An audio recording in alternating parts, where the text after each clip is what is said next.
ସବୁଦିନ ସବୁ କ'ଣ ଖାଉଛ ବିଭିନ୍ନ ପ୍ରକାର ପନିପରିବା ସବୁ ଖାଉଛ ନା ତ ପନିପରିବା ଆମର ଯେଉଁ ସବୁ ରୋଷେଇ ହେଉଛି ତାର ସବୁ ପରିବାର ନାଁ ଅଛି ସବୁର ନାଁ ବିଷୟରେ ଆଜି ଆମେ ଜାଣିବା ଯେଉଁ ପନିପରିବା ଆମର ରୋଷେଇ ହେଉଛି କ'ଣ କ'ଣ ତମେ ଆଜି ଡାଲମା ହେଉଛି ଡାଲମା ସବୁ କ'ଣ କ'ଣ ପଡ଼ୁଛି ପନିପରିବା ଖାଇଥିବ କ'ଣ କ'ଣ ଖାଉଛ ସବୁଦିନ କହିବ ମୋତେ ଦେଖି ଗାଜର ତାପରେ କଖାରୁ ଆଳୁ ବାଇଗଣ ହଁ ତାପରେ ପରିବା ସବୁ କ'ଣ କ'ଣ ଭେଣ୍ଡି ଅଛି ଗୋଟେ ଭେଣ୍ଡି ଅଛି ନା ଆଉ କ'ଣ ଜହ୍ନି ଅଛି ଆଉ କ'ଣ କୋବି ଅଛି କୋବି ନାହିଁ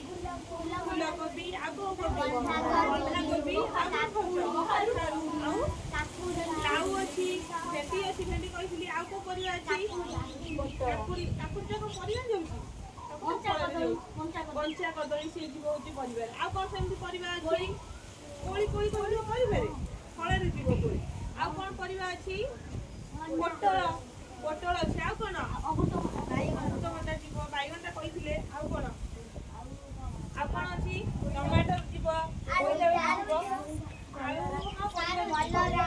କଲରା ଯିବ ଆଉ କ'ଣ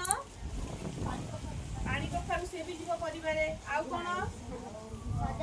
ସଜନା ଛୁଇଁ ହଁ ସିଏ ବି ଯିବ ପରିବାରେ ଆଉ